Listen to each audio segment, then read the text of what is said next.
Luciano, essa é a equipe do Clube Reagir desse ano. Essas pessoas aqui, né, algumas delas que trabalharam na mesma empresa que eu, outras que eu conheci através de amigos, um pouquinho de cada canto. E a ideia aqui, gente, o primeiro clube que a gente fez esse ano, a gente conversou, acertou algumas coisas, e esse eu prometi que eu ia deixar vocês falarem. Mas a gente tem uma pessoa muito especial, que é o Luciano, que, né, a gente tem a honra de ter ele aqui. Então, Luciano, muito obrigada pela sua participação de verdade. Você pode ter certeza que para nós você é uma celebridade, a gente está acompanhando todo o seu conteúdo, que é extremamente importante a sua voz, extremamente importante a mensagem que você está passando. Eu acho que é a voz de muitas pessoas, você representa a voz de muitas pessoas na companhia, né? Eu trabalhei no mundo corporativo também e sei o quanto a gente sofre por tudo isso que você fala no livro aqui. Eu me vi em vários momentos, eu tenho certeza que muitas pessoas se identificaram com essas dificuldades. É o que a gente quer falar e a gente muitas vezes não pode, né? A gente é julgado, a gente é criticado. Então, é poderoso demais esse seu livro. Foi para mim, assim, fazendo uma introdução hoje, gente, do clube nessa noite, foi espetacular tudo que eu vi aqui, generoso demais da sua parte de trazer as histórias, né, de uma forma tão simples, um vocabulário simples, parece que a gente está batendo um bate-papo com você. Agora, ouvindo a sua voz, é muito interessante, né? Parece que a gente conversou com ele lá lendo o livro. Muito gostoso, ficou muito bom assim o livro. Deixa eu aproveitar aqui, a Gi entrou também, Gisele, que é mais uma integrante do clube. Bem-vinda, Gi, boa noite. Ela teve um problema de saúde, então provavelmente ela não vai abrir a câmera, mas ela falou que se estivesse bem, ela está ouvindo o áudio. Gi, se você está bem, fica com a gente, se não, fique em paz, tá bom? A gente já deu um olá no chat aqui, já deu um boa tarde aqui, boa tarde, Gi, tudo bom? E então, assim, essa é a minha introdução. Vou dar espaço, né, primeiramente para o Luciano e começar aqui contar para a gente um pouco dessa experiência do livro e depois a gente faz um ping-pong. E é com você, Luciano. Conta para a gente. É o seu primeiro livro? Conta um pouco dessa sua experiência. Conto. Um pouco de tudo. Conto com prazer, depois a gente transforma isso numa conversa, tá? Que fica mais soltinho. E primeiro, gente, obrigado, Gi, pelo convite, obrigado por prestigiarem, né, o livro. Então, rapidinho me apresentando, né, eu falo que eu sou uma pessoa de dois mundos, né, eu tenho o meu mundo corporativo, né, ainda estou nele, mas estou em transição hoje em dia, vou me dedicar 100%, né, à produção de conteúdo, palestras, treinamentos e terminar de divulgar o livro a partir de abril. Eu já estou tentando fazer essa transição desde o começo da pandemia, agora é a hora. Eu falo que o último capítulo do meu livro chama Coragem, eu tenho muita, e eu também estou tendo agora para poder, né, com muita incerteza, aí virar mais uma página e começar uma nova carreira, que já começou, na verdade, há alguns anos, né, que é esse segundo avatar, essa segunda pessoa que eu falo que eu tenho, que é, além do Luciano executivo, tem o Luciano produtor de conteúdo, né, que gosta de pensar sobre educação corporativa, principalmente carreira, liderança e comportamento, né? Eu já contei algumas coisas dessas no livro também, né? Assim, eu me formei em letras, eu sempre tive o sonho de um dia, quem sabe, ser escritor, trabalhar com a palavra, né?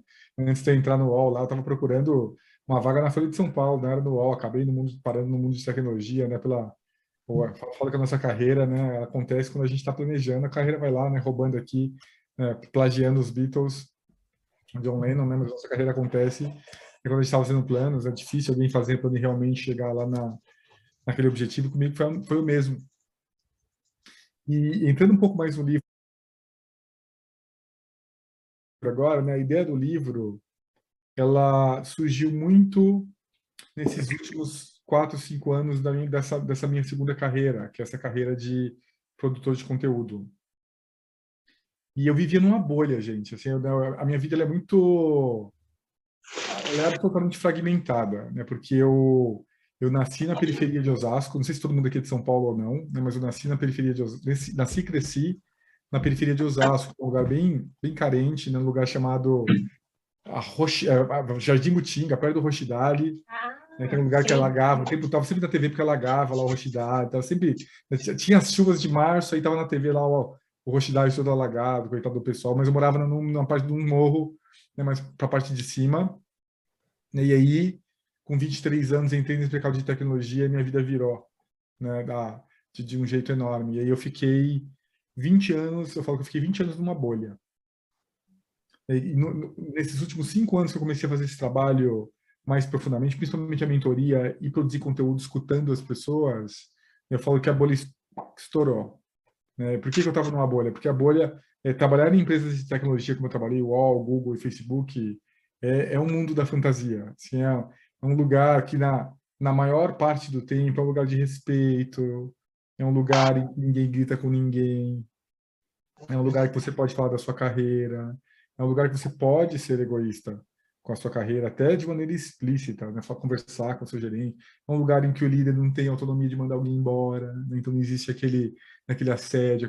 É um lugar em que o time de investigação é independente, o RH é independente do negócio. Então, se alguma coisa aconteceu, vai ser investigado, não existe influência. Né? E é como empresa americana ainda, super séria, de fora. Então, eu vivi no mundo da fantasia corporativa. Aí, nos últimos 5 anos, que eu comecei realmente a fazer esse trabalho de mentoria profissional e produção de conteúdo, a bola estourou. E eu falo que o livro, gente, eu falo que é o meu livro, né? Mas às vezes eu tenho um pouco de vergonha de falar que é meu livro. Deixa eu falar por que eu tenho vergonha. Tudo que está escrito aqui, fui eu que escrevi. Cada palavra está aqui. Não teve ghostwriter, não teve nada. Que demais. Eu. Inclusive, quem me acompanha sabe que fui eu que escrevi, dá para perceber. Essas coisas que eu já tinha publicado e tudo mais. Mas por que eu falo que eu tenho um pouco de vergonha de falar que o livro é meu? Esse livro aqui, ele é a junção de milhares de fragmentos, literalmente, milhares de fragmentos que me foram dados. Nas mentorias que eu fiz, nas histórias que eu escutei, nos choros, nos medos, nas angústias, nas conversas, nos comentários dos conteúdos que eu publicava. E muitas vezes, às vezes eu publicava um conteúdo, e as pessoas, Luciano, como é que você consegue produzir tanto conteúdo? Às vezes eu vou lá e falo assim, eu acho isso aqui sobre feedback. Aí eu posto. Aí vai alguém lá e fala assim, eu acho isso aqui também. Opa, eu não tinha considerado isso aqui. Aí vai outra pergunta, alguém, isso aqui também. Opa, na próxima vez que eu vou escrever de feedback, em vez de falar de 2 pontos, eu vou falar de 5. Depois 7. Depois 9. E daí eu vou multiplicando. Então, por isso que eu falo, sim, o conteúdo é meu, mas ele me foi dado de muitas formas também. Né? Muitas das faísquinhas que geraram os conteúdos foram de perguntas que eu recebi, de questões que vieram.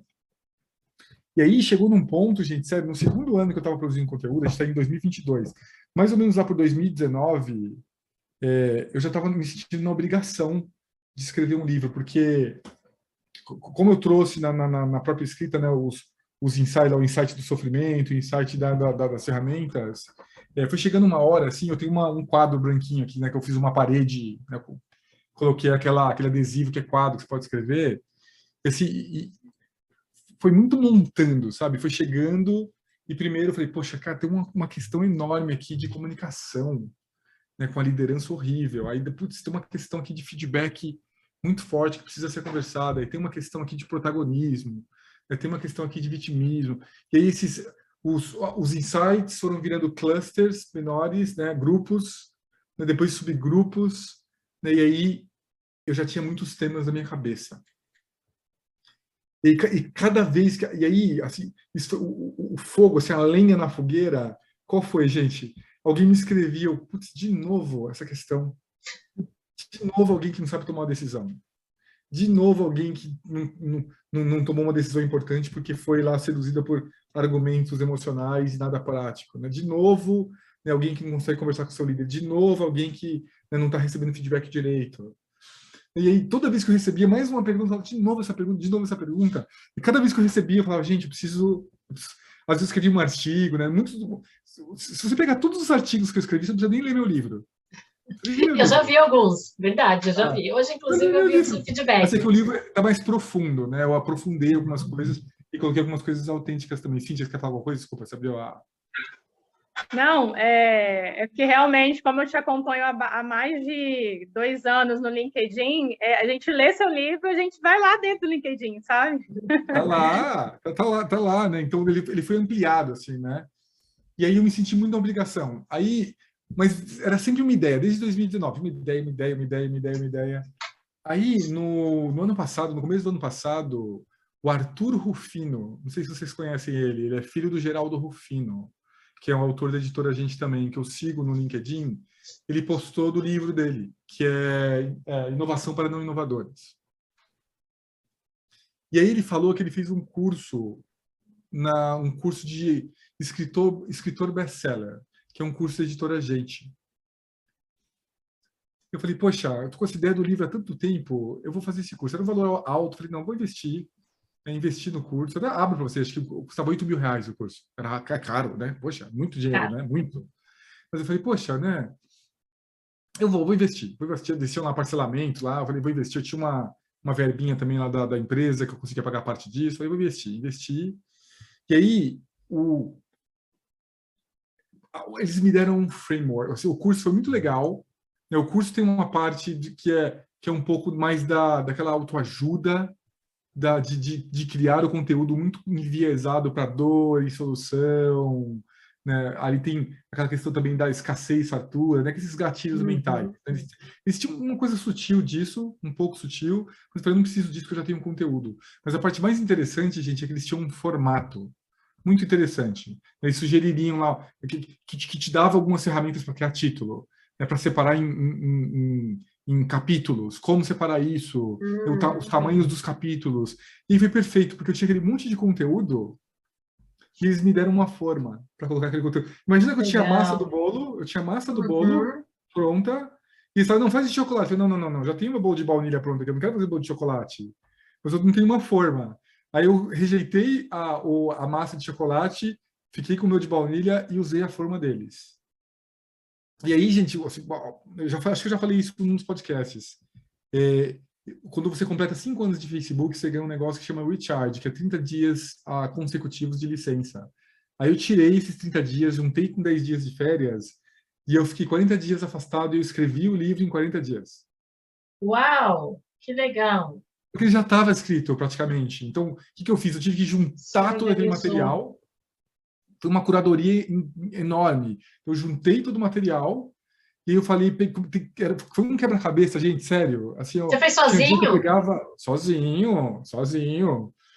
Tinha dias que eu pegava, falava assim, não, isso aqui vai entrar debaixo desse capítulo. Aí no outro dia eu mudava de ideia e jogava no outro capítulo.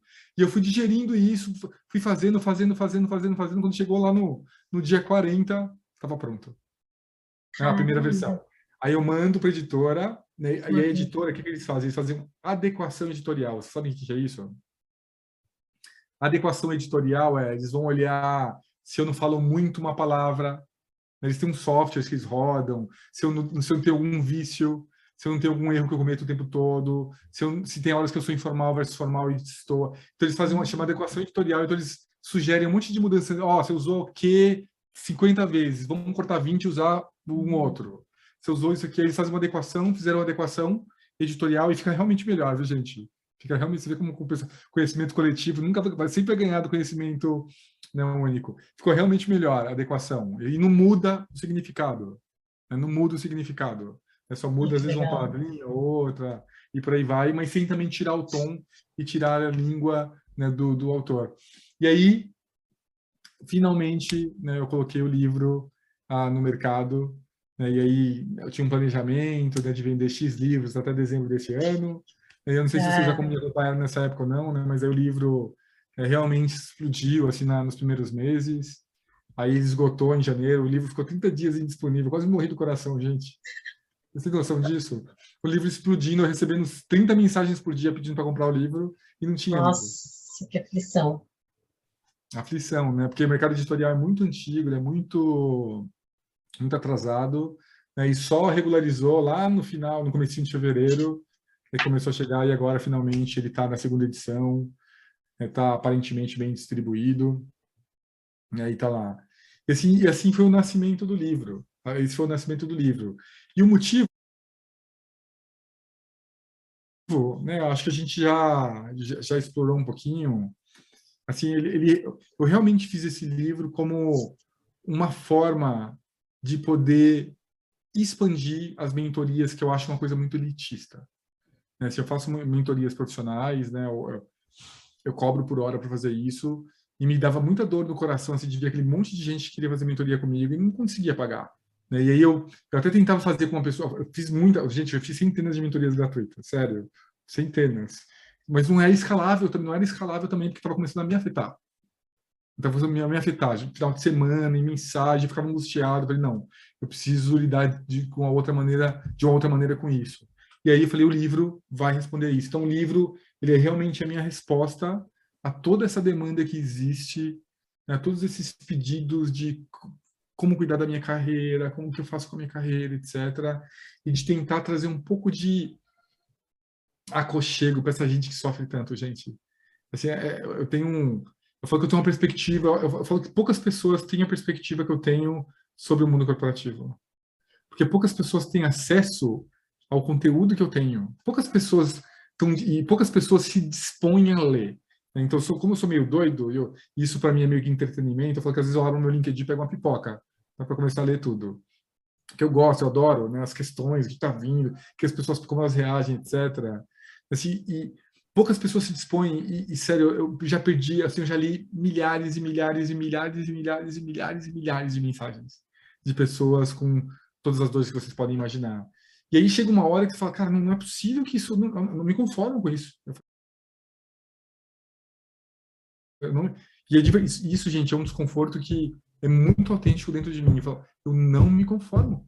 Não me conformo. Não precisa ser desse jeito, não é possível. Tem que ter alguma forma da gente melhorar um pouco o ambiente do trabalho. Tem que ter alguma forma da gente melhorar um pouco o treinamento de liderança. Tem que ser um pouco diferente. E tem que ter alguma forma de levar conhecimento para as pessoas. Vocês lembram lá das grandes causas, né, do sofrimento? Né? A primeira, são muitas, né, mas a primeira é a falta de treinamento da liderança, não tenho nenhuma dúvida disso, é o número 1. E a segunda é a nossa própria ignorância sobre como gerenciar a nossa carreira. Sim. A própria ignorância. Lembra da história lá do menino lá que veio fazer uma mentoria comigo, né? Porque ele queria ser promovido e quando eu desafiei, falei, poxa, vai lá fora se testar no mercado. Pelo amor de Deus, Luciano, que é isso? Não foi para isso que eu te contratei. Eu amo a empresa, eu amo o meu líder. Eu quero ser promovido. Eu falei, cara, uma das maneiras que a gente tem de ser promovido, de crescer, como se fosse uma traição. Né, é o cabresto que eu falo, né? E assim, gente, não se enganem, todos têm, eu também tenho. Todos nós temos cabresto. A gente só não tem consciência deles ainda. Todos nós temos. Um ou outro, a gente não percebe. E quando é no líder, é duplamente mais perigoso. Né? Porque quando o cabresto está no líder, ele não percebe a destruição que ele pode fazer nas outras pessoas.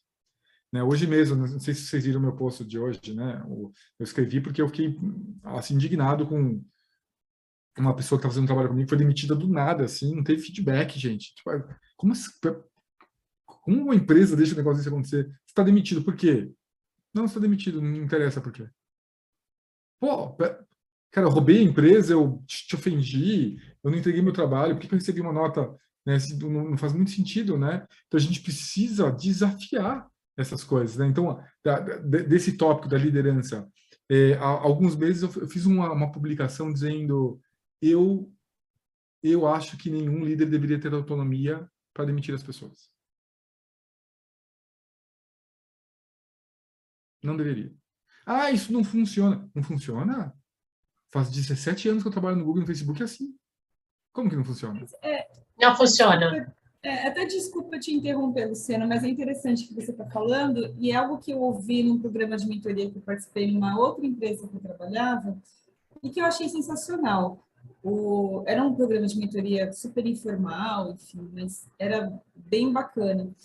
E na época o meu mentor ele falou que a gente tem que conquistar os nossos clientes, porque se a gente conquista os nossos clientes, os stakeholders, dificilmente o gestor vai conseguir te tirar da empresa sozinho. Mas você ainda Não é coloca a empresa pessoa... séria, né? Mas você ainda coloca a pessoa numa posição de ter que conquistar aqueles outros stakeholders. Valério, você entende bem o que você falou agora, né? Assim, o que eu proponho e o que eu vivo é diferente disso. Então, por exemplo, né? Eu ainda sou, né? Vou sair só em abril. Ainda sou diretor de vendas. Eu tenho toda uma equipe debaixo de mim. Eu não tenho autonomia de mandar ninguém embora. Não tenho. Então, vamos lá. Eu falo assim, Gustavo, eu quero mandar o Gustavo embora. Para eu mandar o Gustavo embora, eu vou ter que ter alinhamento da minha líder e do RH depois que eu passar por todo um rito. E esse rito tem que ser, vamos lá, eu quero mandar o Gustavo embora, tá bom. Quais feedbacks que você deu para o Gustavo até hoje? Tais, cadê o registro? Cadê o registro desses feedbacks? Não registrei. Então começa a dar feedback de novo e registra. Dei feedback, registrei, o Gustavo não melhorou. O Gustavo não melhorou, então a gente vai fazer um PIP, um PIP, que é um Performance Improvement Plan, plano de melhoria de performance. E esse PIP tem que ser muito bem escrito, é um documento legal. É um documento legal. Gente, alguém está vazando um pouco de áudio, não sei... Isso. Cíntia, se você puder. Isso, obrigada. Acontece, vida real aqui, né, gente? Acontece. Isso. Filho, cachorro, problema nenhum. Então, Luciano. Um PIP, um Performance Improvement Plan, um plano de melhoria. Depois desse plano de melhoria, ele é quantificado. Eu vou escrever um artigo em breve sobre isso, está quase pronto. Quantificado, né, com as entregas, dizendo como eu, líder, vou ajudar ele a ajudar. Aí sim, né, depois desse processo que pode levar de 6 meses a 1 ano, aí sim pode se concretizar uma demissão. Por que é feito assim? Porque as empresas americanas já perceberam que, não tem muito mais contra do que pró dar autonomia para alguém mandar embora uma pessoa, e 2, é caro mandar a gente embora. É muito mais barato recuperar aquela pessoa. É muito caro. Então, não é que eles são bonzinhos, eles são capitalistas. Eles perceberam, né, isso, mas acaba sendo algo muito bom. Só que quando eu publiquei isso, gente, a quantidade de porrada que eu tomei, não, que isso é um absurdo, que você está tirando a autonomia dos gerentes. Teve um até que falou que era um privilégio. Não sei se usou a palavra certa ou não. E eu achei engraçado se usou ou não essa palavra, porque é assim que muito líder enxerga isso. Está sendo cortado um privilégio. Gente, liderança não é privilégios. É responsabilidade. Estou fora desse privilégio aí. É responsabilidade, não é privilégio. Então, assim, voltando para o livro, é isso que eu tento fazer com o livro. Eu tento trazer muitas ferramentas para as pessoas terem mais satisfação e mais felicidade com as suas carreiras e desafiar alguns desses conceitos e mitos que não fazem mais sentido, né, na nossa vida. O mundo está mudando, né, e desafiar mesmo. E tem um custo, viu, gente? Vocês não têm noção de como eu sou odiado. Vocês não têm noção da quantidade de haters que eu tenho.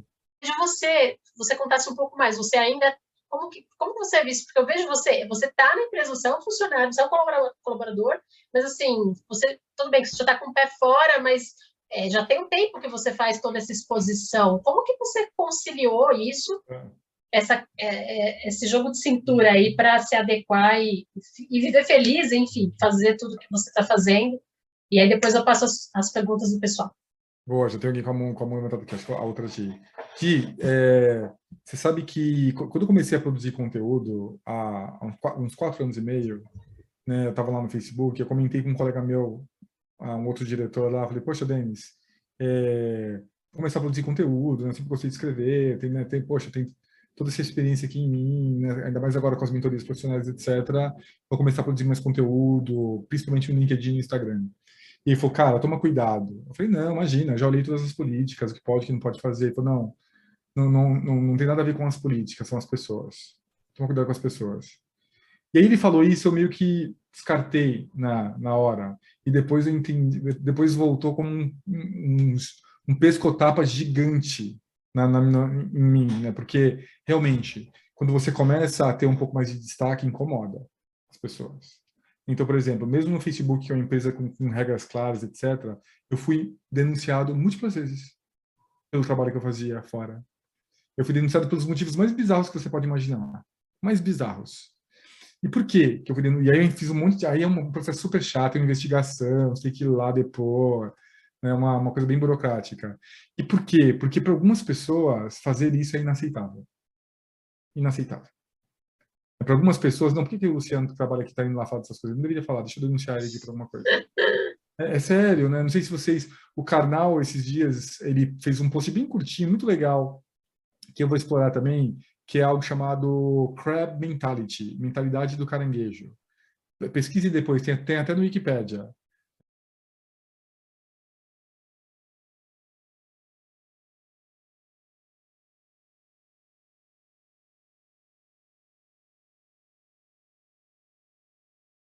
Mentalidade do caranguejo, que é o quê, né? Que é os caranguejos, né? Quando você coloca os caranguejos num balde, se algum tenta subir, o outro vai e puxa ele. É uma Sim. reação instintiva, não é maldade, o bicho não tem maldade, ele não raciocina desse jeito, né? Mas é uma boa metáfora para mostrar como são as pessoas, né? Então, o sucesso e o destaque incomoda, gente, incomoda muito. Então, para tudo, e muita gente me procura e fala, você não quer começar a produzir conteúdo, né, a ter um pouco mais de disposição, fala, olha, você tem que fazer alguns exercícios. Número 1, alinha com seu líder, que é o primeiro que não deve ser incomodado, que se incomodar vai te dar uma dor de cabeça. Alinha com seu líder. 2, entenda qual é a política da sua empresa para isso. A maioria das empresas hoje em dia tem uma política de uso de social media, de mídia social. Entenda qual é a política da sua empresa. E se tiver um time de relações públicas ou comunicação, sente com esse time e alinhe também. Que foram todas as coisas que eu fiz. Né? Que vai resolver o problema, não vai resolver o problema, vai mitigar. Então, isso Beleza. Boa noite, gente. Eu entrei um pouquinho atrasada, eu acabei de chegar do serviço. Bem-vinda sempre. Obrigada. Luciano, eu te acompanho no LinkedIn também, e realmente ler o livro, a gente vê o LinkedIn, né? É muito legal, assim. E enquanto eu estava vendo livros, eu fiz altas fotos e mandei para várias pessoas que estavam em dúvida de mudar de local de trabalho, assim, aí eu ia printando e mandando, né? Eu fiz 2 perguntas. A primeira foi, antes de você iniciar a mentoria, você imaginava, assim, já tinha alguma noção de que tem muitos profissionais que não conseguem gerenciar a sua carreira? É uma boa pergunta, Luana. Eu falo que a gente vive muitas coisas e não se dá conta até que exista um gatilho. Então, por exemplo, se eu tinha consciência ou não disso, eu não sei, eu não tinha uma reflexão nesse nível.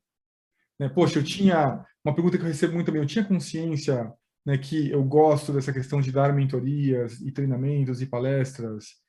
Eu também não tinha muita consciência, mas hoje em dia, né, com o conteúdo que eu sei, com o conhecimento que eu tenho, quando eu olho em retrospectiva, sim, isso sempre existiu. Né? E por que eu sei disso? Sempre foi muito natural para mim, desde muito novo, 23, 25, 27 anos, sempre foi muito natural para mim as pessoas me procurarem para pedir uma perspectiva diferente, uma opinião, uma ajuda, isso sempre foi muito natural, não sei por quê. Não tem uma explicação muito racional para isso. E depois que eu comecei a fazer esse trabalho, que eu olhei em retrospectiva, falei, uau, isso sempre teve lá. Essa questão da dor, das pessoas me procurarem, da dificuldade de fazer um planejamento de carreira, de que passos tomar, das decisões, sempre teve presente. Eu falo que essas são dores desde a época dos nossos pais. O que mudou são as condições. Então, se você pega, por exemplo, né, eu tenho um tio que trabalha há 45 anos na mesma empresa. Você consegue imaginar isso, gente? Muito tempo. Isso não existe mais, né? Então, a métrica de sucesso dos nossos pais, avós, tios, era outra, né? Era ficar muito tempo, né? Fazer o mesmo trabalho o tempo todo. A nossa não, a nossa mudou. Né? A gente quer aprender, a gente quer se desenvolver, a gente quer mudar, a gente quer ter experiências diferentes. E eu acho que elas sempre existiram, mas eu acho que com o acesso que a gente tem hoje, Luana, se intensificaram. Lógico, não tenho nenhum dado para afirmar isso, mas por observação, empiricamente, eu diria que elas sempre estiveram lá, mas elas se intensificaram com o mundo que a gente vive hoje. Vai lá. Quero parabenizar a Gi por essa oportunidade, né? Como sempre, a Gi trazendo aí para a gente oportunidades maravilhosas. Obrigada, Luciano, por estar aqui compartilhando com a gente sua experiência, né? Tudo que você viveu. Eu acho que eu vou usar a palavra da Gi, de uma generosidade incrível, assim. Aqui eu anotei algumas coisas. A primeira dela é assim: Na minha opinião, primeiro que eu acho que o funcionário ele não se desmotiva sozinho. Eu acho que é todo um conjunto, né? Então, quando você fala que a liderança, ele não tem ali o poder, entre aspas, de demitir, eu acho muito justo. E aí eu acho, sim, que isso deveria ser visto como um todo, né? Em toda a organização, com seus colegas, líderes, enfim, é dessa forma que eu penso. E também te dizer que eu também saí da minha bolha há 10 anos atrás, quando eu, sei lá, eu surtei, vou usar essa palavra, e decidi não trabalhar mais numa empresa multinacional, num cargo de confiança, porque eu não estava feliz. E aí eu gostei muito quando você usou essa expressão, né, que você saiu da sua bolha. Eu nunca tinha parado para pensar nessa questão, né, de eu ter saído na minha bolha, e realmente hoje eu penso que realmente eu saí da minha bolha. Hoje eu trabalho com educação, faço formação para professores, e para mim, assim, é incrível, sou muito mais feliz, mas, como você mesmo disse, né, para a gente ser egoísta com a nossa carreira, e eu fui muito egoísta, porque eu deixei de lado muitas outras coisas que eu não tenho com a educação, eu não tenho, né, uma delas é o mesmo salário, porque a gente tem que lutar contra o sistema. E esse sistema também é uma luta contra nós mesmos. Por exemplo, no meu caso, eu tive que lutar contra o meu próprio preconceito em relação à educação, contra o preconceito das pessoas, porque assim, todo o meu meio social me olhava e falava assim: nossa, Gi, mas você vai ser professora? Tipo assim, como assim? Né? Vai ser professora, sabe? Tipo, com desdém. Então, isso para mim foi muito forte, sabe? Enfrentar isso.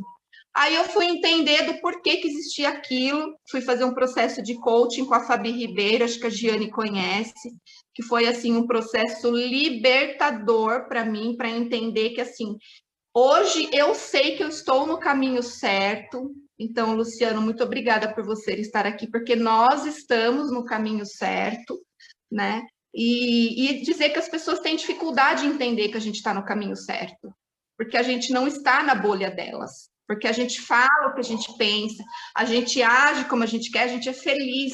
Eu percebo que as pessoas têm dificuldade em entender o quanto eu sou feliz trabalhando, fazendo o que eu faço. E aí eu queria ouvir de você um pouquinho se você também percebe que as pessoas têm essa dificuldade. Você falou dos haters, né? Não sei se seria os haters, mas as pessoas têm essa dificuldade, né? Primeiro, obrigado pelo depoimento, Gi. Eu acho, tá? Em tudo que eu vejo, que eu escuto, que essa dificuldade vem do mesmo lugar, sempre. Ela vem de uma falta de reflexão sobre o que a gente gostaria com a nossa carreira, e ela vem de estímulos que não nos pertencem também, que você trouxe muito bem, né? Que é o que a minha família fala, o que os outros acham que eu tenho que fazer, o que o mercado acha que é bom, né? Tá todo mundo falando que eu tenho que trabalhar com TI agora, mas eu não gosto, mas eu vou, né, porque dá dinheiro. Então a gente tem essas duas tensões, né? Você tem um mundo falando, né, que você tem que fazer isso, e você com uma completa ausência do que você gostaria de fazer na sua própria vida. Eu falo que muitas pessoas vêm fazer uma sessão de mentoria comigo, né, e geralmente tem uma dor, né? Essa dor é atrelada a um motivo para não querer mais estar no trabalho. Ah, não quero mais trabalhar lá. Por quê? Por causa do meu chefe. Ah, não quero mais trabalhar. Por quê? Por causa do dinheiro. E é sempre uma coisa, né? E eu sempre desafio as pessoas no mesmo ponto. Assim, peraí, mas dinheiro é a única coisa que você quer olhar no trabalho? Mais nada? Então, isso é a única coisa que você quer olhar no trabalho, mais nada? Que outras coisas? E eu até trago a brincadeira, né? No próprio livro eu falo, né, sobre o Patrick, o meu VP, né, meu ex-VP, né, que é uma pessoa extraordinária, que ele tem aquele framework super simplesinho dele, que ele fala que num trabalho ele precisa estar deixando a marca dele, ele precisa estar aprendendo e se divertindo, né? São 3 coisas que ele precisa ter no trabalho. Se uma delas não tiver lá luz amarela, se 2 não tiverem luz vermelha, ele vai para outro lugar. E eu falo que é muito simples mesmo, acho que é um pouco mais complexo do que isso, acho que todos nós deveríamos refletir sobre o que a gente quer. Então, o que é importante para você dentro do trabalho? Então, vamos pegar o Luciano hoje, né? O Luciano hoje, o que é importante para ele? Eu quero sim estar deixando a minha marca, eu acho que eu estou deixando. Eu quero continuar aprendendo, isso é muito importante para mim.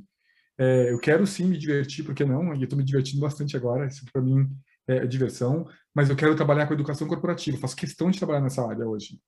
Isso para mim já não é mais negociável, eu faço questão de trabalhar com isso. Eu quero trabalhar com pessoas inspiradoras, quero trabalhar com pessoas legais, com pessoas gostosas, né, com pessoas que me adicionem. Eu não quero mais pegar... E aí me julguem, tá? Não quero mais trabalhar com gente, desculpa, gente, com gente FDP. Não quero, simplesmente não quero. Eu sou privilegiado para isso. E eu sempre falo para todo mundo, reflita sobre as coisas que você quer num trabalho. Reflita. Não importa, você pode estar feliz, você pode ser a pessoa mais feliz do mundo no trabalho. Por quê? E o que te tiraria aquela felicidade se não existisse? É o salário, pode ser dinheiro também, viu, gente? Não tenho nada contra dinheiro. Dinheiro é super importante na nossa sociedade de hoje, cada vez mais, com esse mundo louco que a gente vive. Não tem nada contra dinheiro também. É dinheiro, mas o que mais? É a área, as pessoas, é a empresa. Tem gente que, né, o sonho é trabalhar numa empresa de tecnologia. Nossa, já fiz mentoria com mais de 100 pessoas, eu acho, né, com esse sonho. Eu quero trabalhar no Google, quero trabalhar no Facebook, quero trabalhar na Amazon. É o sonho das pessoas. Mas o que mais? Tá, legal, mas na Amazon, além de trabalhar lá, o que mais? Então, acho que são essas duas coisas, sabe? Elas são duplamente importantes. E elas passam pelo mesmo lugar, que é o segundo insight do livro. Educação sobre como gerir a nossa carreira. Educação, entender todos os cabreços que nos rodeiam. Entender que quando o nosso pai está falando lá que a gente deveria trabalhar com TI, ele não está fazendo isso por mal. Ele está preocupado com a gente, mas talvez seja o sonho dele, não o meu. Eu falo que importar o sonho dos outros é uma merda, gente, desculpa, né, o francês aqui. E tudo isso, se as pessoas, se tivessem um momento lá na nossa faculdade, imagina, né, a gente lá no último ano da faculdade, a gente tivesse uma matéria lá, gerenciamento de carreira, adoraria ser professor dessa matéria. Gerenciamento de carreira. Vamos lá, matéria número 1. Né? Nossa. Cara, vocação. Né? Número 2, o que eu quero no trabalho. 3, o que você vai encontrar no dia a dia do trabalho, nas decisões que você vai ter que tomar. 4, planejar ou não planejar. Né? Tipo, aprenda a receber feedback. Gente, receber feedback. Né? Eu vejo um monte de gente criticando o líder aqui. O líder não dá feedback. Né? O mesmo problema para receber também, igual. Mesma proporção.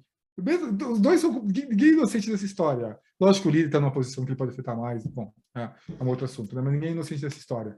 Então, longa resposta, Gi, para a sua pergunta, que era muito importante. Eu vejo essas duas questões, né? Aprender a filtrar os ruídos que vêm do externo para a gente, e também aprender a refletir sobre o que a gente procura na nossa carreira, com a nossa vida profissional. Eu até tive a resposta, assim, porque não sei se você pegou esse insight, Gi, justamente falando na questão de decepção mesmo que você tivesse tido no decorrer dessa trajetória sua. Mas depois de tudo que você tem falado, eu queria entrar numa outra situação. Hoje, eu queria que você falasse um pouquinho do papel do RH no meio desse contexto todo, assim, sabe? Na última empresa que eu trabalhei, recente agora, a gente teve uma situação de um conflito interno entre dois subordinados. Um exemplo, tá? E aí, é um regime da empresa, existe um canal de entrada para esse conflito. Você faz uma reclamação ali. E isso vai depois para o líder daquela pessoa, para o coordenador, para o gerente e tal. Eu vi por parte do RH, não houve um trabalho desse conflito, sabe? De realmente trabalhar primeiro o líder, para que ele se planejasse e não descesse numa cacetada só para os dois colaboradores. Então, eu acho que existe muito por parte do RH esse problema, sabe? Essa falta de preparo também, de estar agregando mais para os líderes, seja em forma de treinamento, seja em forma de orientação. Se criou um programa desse tipo, que ele seja totalmente trabalhado internamente, sabe? Então, eu queria mirar nesse exemplo, assim, como é que você deu o RH hoje no papel dele, diante do líder, sabe? Não sei se você me entendeu. Total, Cíntia, total. Isso varia brutalmente dependendo da indústria, dependendo da cultura da empresa, dependendo do segmento, é muito diferente, né? Eu vejo de tudo. Eu vejo empresas em que tem um RH muito mais atuante e algumas que o RH é absolutamente ausente ou subordinado, né, ao líder, o que na prática significa que o RH não é nada, quem é o líder que toma as decisões. Eu vejo de tudo, Cíntia. Eu vou te falar, eu vou te falar o que eu acho que seria o RH ideal. O RH ideal seria, primeiro, independente da liderança. Um RH ele não pode ser subordinado à liderança. Lógico, ele eventualmente vai ter que se subordinar a alguém, talvez ao presidente, né, ao CEO, mas ele precisa ser o mais isolado possível para evitar qualquer tipo de manipulação e uso até, né, com fins dos líderes. É onde eu vejo mais problema. Então, ele precisa ser, né, um lugar absolutamente independente. Uma segunda coisa para mim que faz o RH forte é a construção de uma cultura. Então, por exemplo, você acabou de trazer, poxa, né, conflito. Uma cultura de feedback, por exemplo, né, talvez esse conflito ele nem chegasse a uma denúncia. Talvez aqueles dois profissionais, imaginam que são profissionais que foram bem treinados em receber feedback, em dar feedback, em dialogar, né, tipo, talvez um treinamento de comunicação não violenta. Se existisse uma estrutura assim, muitas dessas coisas nem chegariam às vias de fato, que é uma denúncia para RH, uma solicitação, etc., que é essa cultura. Uma liderança bem treinada também conseguiria, né, isso vem do RH, conseguiria também evitar, né, que esse tipo de conflito chegasse de volta, que chegasse ali também ali no formato, né, de reclamação. Então, para mim, o RH ele não tem só que agir nas coisas que acontecem, mas ele precisa agir em criar uma cultura em que essas coisas se tornem irrelevantes ou muito escassas. Muito escassas. Né? Por exemplo, né, mesmo eu, com tantos anos de treinamento de liderança, fiz um treinamento há 2 anos de cultura de feedback lá no Facebook excepcional, sabe?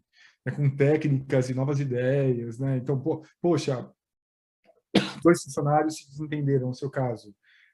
Como que você media isso? Né? Existem estudos, né? Você nunca escuta um primeiro antes do outro.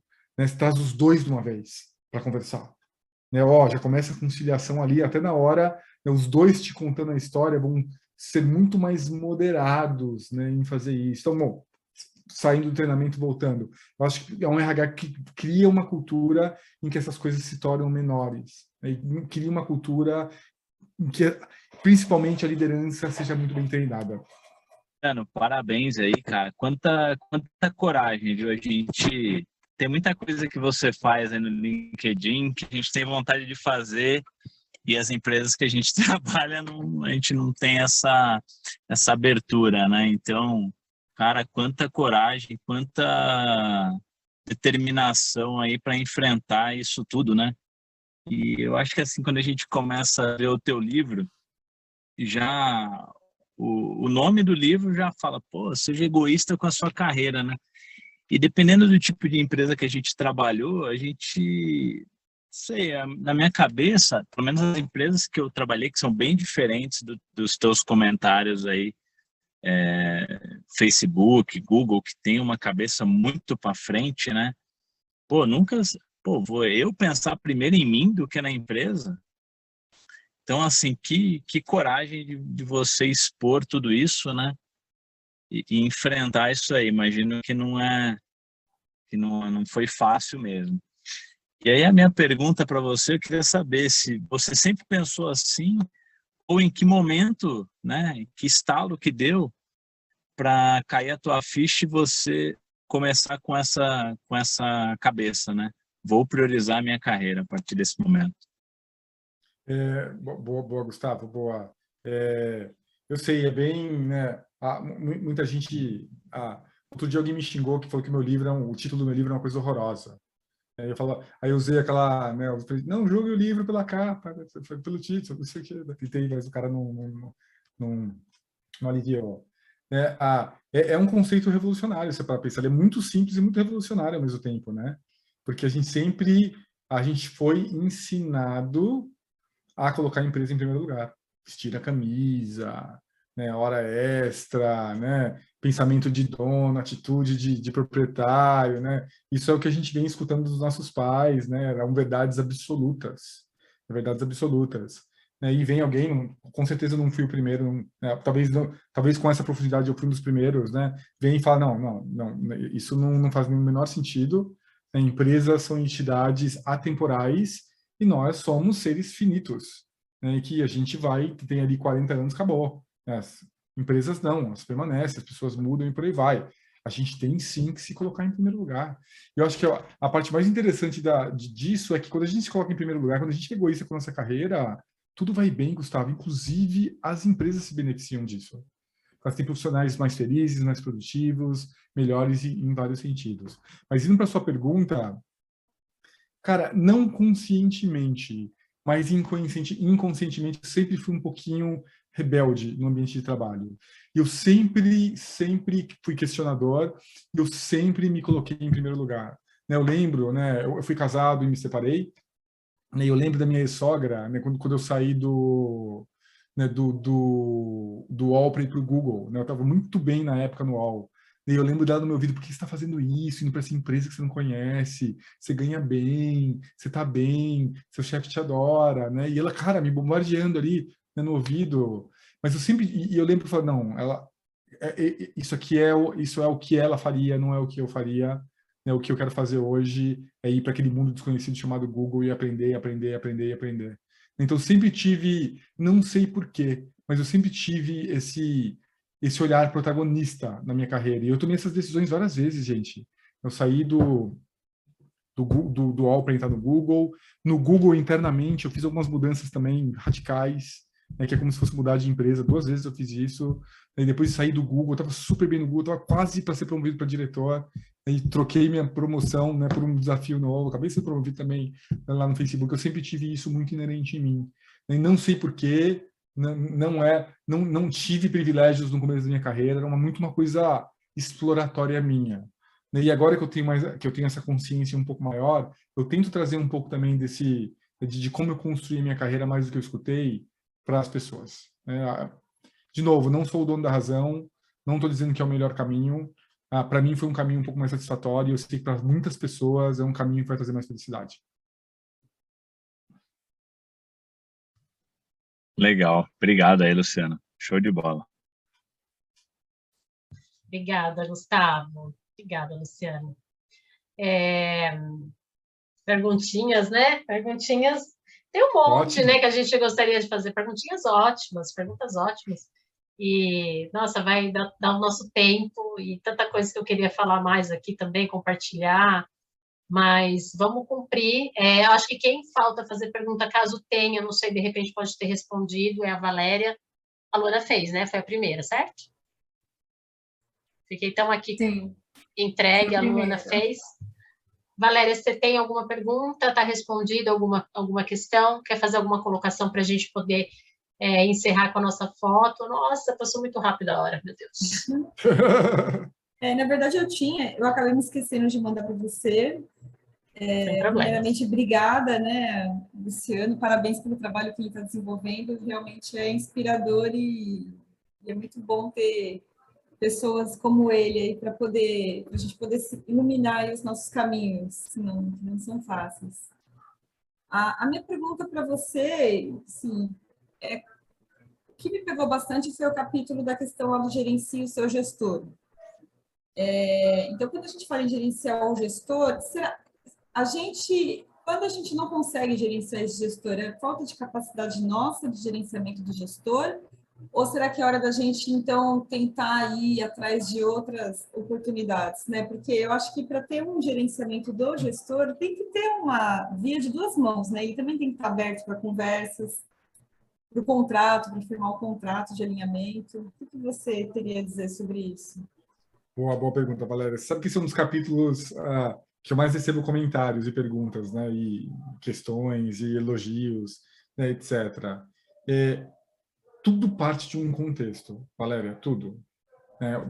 É tudo muito único, né? Por isso que eu falo, tome muito cuidado com as coisas que eu trago aqui, né? Eu trago ali, né? Eu brinquei lá no começo, são ingredientes para você fazer o seu próprio prato, né? Então, a pergunta que você trouxe agora lógico que você precisa ter mais controle. A ideia, quando eu falo aprenda a gerenciar o seu gerente, ela é muito mais você no controle das coisas que te afetam do que gerenciar o seu gerente em si. Então, por exemplo, a falta de prioridade, né, fazer o contrato é muito mais para o seu uso, né, não para o benefício do seu próprio gerente. Né? Esse é só um exemplo, tem várias outras coisas também que você pode fazer em prol da sua própria carreira como líder. Mas eu falo que tudo tem limite, lógico. Né? Se você percebe que você tenta fazer um alinhamento de prioridade e não consegue, você tenta abrir um canal de comunicação, não consegue, né? Você tenta a se dispor mais para ajudar, fazer aquela pergunta poderosa que eu trago, e não consegue ou não foi bem recebida, claramente você tem um líder ali absolutamente fechado, né, para esse tipo de coisa, né? Você pode tentar dialogar uma última vez, tentar mudar as estratégias, mas isso não vai funcionar para sempre.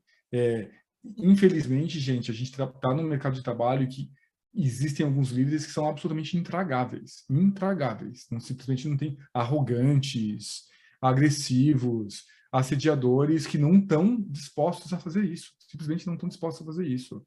Se você se deparar com um líder desse, você só tem uma opção: mudar. Para mim, mudar.